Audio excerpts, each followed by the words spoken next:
അബ്ദുൽ കലാമിന്റെ ഏറ്റവും വലിയ നേട്ടം എന്താണെന്ന് ചോദിച്ചാൽ നമ്മളിൽ പലരും പറയുന്നത് അദ്ദേഹത്തിന്റെ അണുവായുധ പരീക്ഷണം തന്നെയായിരിക്കും. എന്നാൽ ഇതേ ചോദ്യം തന്നെ അബ്ദുൽ കലാമിനോട് നേരിട്ട് ചോദിച്ചപ്പോൾ അദ്ദേഹം പറഞ്ഞ മറുപടി എല്ലാവരെയും ഞെട്ടിച്ചു കളഞ്ഞു. ഒരു ദിവസം എല്ലാ പത്രക്കാർക്കും അബ്ദുൽ കലാം ഇന്റർവ്യൂ കൊടുത്തുകൊണ്ടിരുന്നപ്പോൾ പെട്ടെന്നൊരു പത്രപ്രവർത്തക എഴുന്നേറ്റ് അബ്ദുൽ കലാമിനോട് ചോദിച്ചു, കലാം സാർ, നിങ്ങൾ നമ്മുടെ രാജ്യത്തിന് എത്രയോ നേട്ടങ്ങൾ കൈവരിച്ചിട്ടുണ്ട്. അതിൽ ഏത് നേട്ടത്തിലാണ് നിങ്ങൾ അഭിമാനിക്കുന്നത്? അവിടെ ഉണ്ടായിരുന്ന എല്ലാവരും കരുതി ഇന്ത്യക്ക് വേണ്ടി അദ്ദേഹം നിർമ്മിച്ച അണുവായുധ പരീക്ഷണം തന്നെയായിരിക്കും മറുപടിയായി പറയുക. എന്നാൽ അദ്ദേഹത്തിന്റെ മറുപടി അതായിരുന്നില്ല. അദ്ദേഹം പറഞ്ഞു, ഞാൻ ഒരു സ്കൂളിൽ അതിഥിയായി പോയപ്പോൾ അവിടെ ദേശീയഗാനം പാടുന്നതിന് വേണ്ടി എല്ലാവരും എഴുന്നേറ്റ് നിന്നു. എന്നാൽ ഞാൻ നോക്കിയപ്പോൾ ബാക്കിലുണ്ടായിരുന്ന പോളിയോ ബാധിതരായ കുറച്ചു കുട്ടികൾ മാത്രം എഴുന്നേറ്റില്ല. അവരോട് കാരണം തിരക്കിയപ്പോൾ അവർക്ക് കൊടുത്തിട്ടുള്ള കൃത്രിമകാലിന്റെ തൂക്കം 4 കിലോഗ്രാമാണ്. അതുകൊണ്ട് തന്നെ ആ കുട്ടികൾക്ക് എഴുന്നേൽക്കാൻ കഴിയില്ല. ഇത് കണ്ട ഞാൻ ഈ കുട്ടികൾക്ക് വേണ്ടി എന്തെങ്കിലും ഉടനെ തന്നെ ചെയ്യണമെന്ന് വിചാരിച്ച് ലാബിലേക്ക് പോയി. അതിനുശേഷം വിമാനത്തിന്റെ ഭാഗങ്ങൾ ചേർത്ത് വെച്ച് 300 ഗ്രാം ഭാരമുള്ള കൃത്രിമ കാലുണ്ടാക്കി കുട്ടികൾക്ക് കൊണ്ടുപോയി ഘടിപ്പിച്ചു കൊടുത്തു.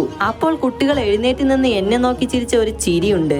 അതാണ് എന്റെ ഏറ്റവും വലിയ നേട്ടമെന്ന് പറഞ്ഞു അബ്ദുൽ കലാം സാർ.